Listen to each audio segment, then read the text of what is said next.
Hi, today we're going to take a look at the Olympus AH, a model that was launched in 1971.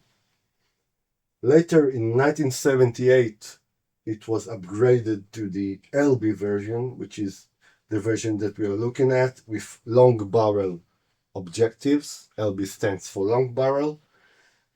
That's a very, very unique scope, and we'll review its strengths and weaknesses.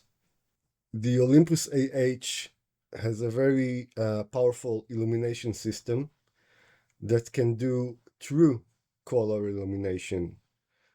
I think it's the last model that can do it.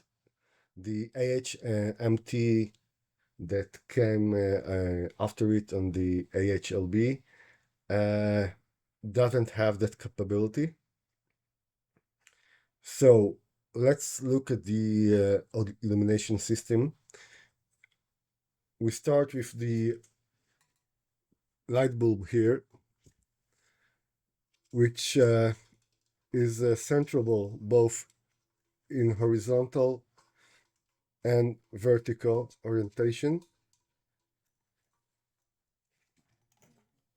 Then it goes through a focusing bulb lens, and that's the main advantage of this illumination system, that we don't see it anymore. We take an in-depth look on it later. And here we have an opening for a filter. It comes supplied with diffuser, and we see that we don't actually need it. After that, we got this lever here, which has two positions, one for normal and one for ultra low objectives. Then we are passing through another diffuser, and then another auxiliary lens, which has two positions, one for high and ultra low objectives and one for low objectives.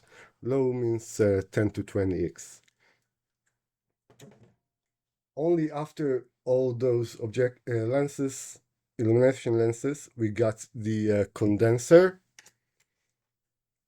The AH has a very, very good oblique condenser that we'll review later. But for now, I'm using the swing condenser. Okay, what is true color? True color illumination means that, unlike modern scopes, we don't use a diffuser. In true color illumination, the diffuser is not needed, because we can focus the filament of the lamp exactly at the back focal plane of the objective with the focusing mechanism of the bulb. Let's watch it in action. I got an extreme case here. I'm using here now 2x objective and just a plain slide of frog embryo. Well, for our eyes, the background looks quite homogeneous, but cameras sees different. If I switch in the camera, that mode is called false color, and it shows the light distribution in the frame. We can see that the background is not even. So what we can do is to focus the filament exactly to the place where the illumination is homogeneous, and besides that we get the full resolution. I have now engaged the field diffuser just for demonstration, and you can see that we can focus the filament, and we can fill the entire field of view.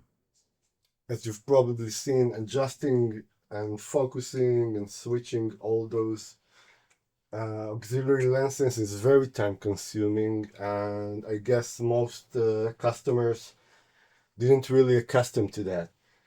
So in order to facilitate things, starting from the BH, a lot, and I guess all major microscope suppliers just drop the diffuser, and it's not such a bad idea if and it covers mostly 10 to 100 x, but when you get to lower magnifications, the uniformity is very suffering.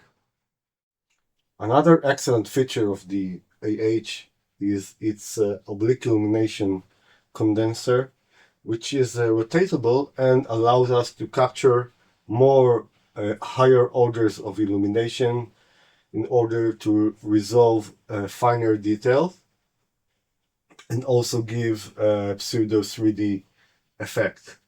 Let's see it in action. I'm using it S-Plan Apple 40X, and this is a Nietzsche diatom slide.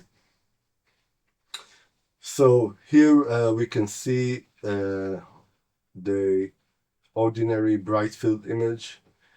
We can hardly resolve the details inside the diatom, but when I take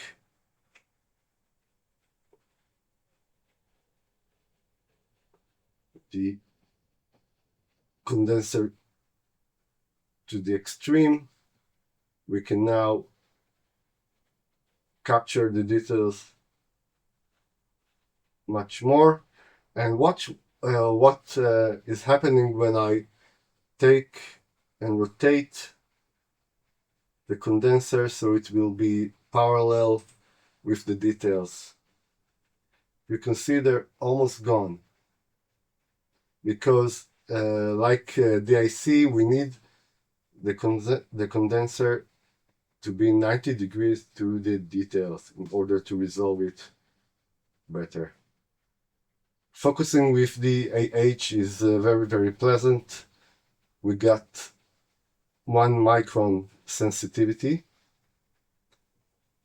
and the whole focus mechanism as a spring for counterbalancing it. The DSC system is essentially the same as the BH2 series, and it works very, very good.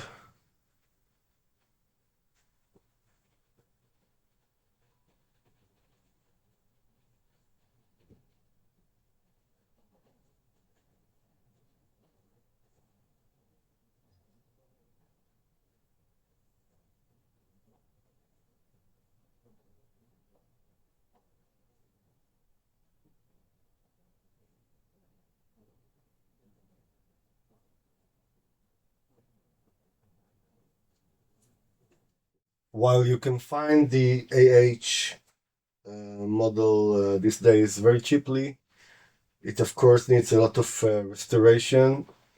Working on it, it's much harder than working on the BH2 series. It took me around 2 years to complete this one, bring it to a perfect as new condition.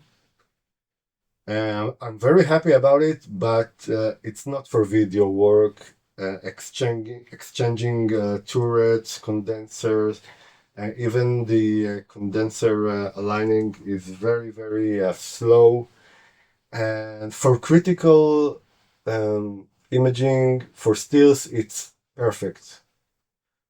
And if you're a nerd like me and want to get familiar with true color illumination and microscope, I think it's a very nice project to get.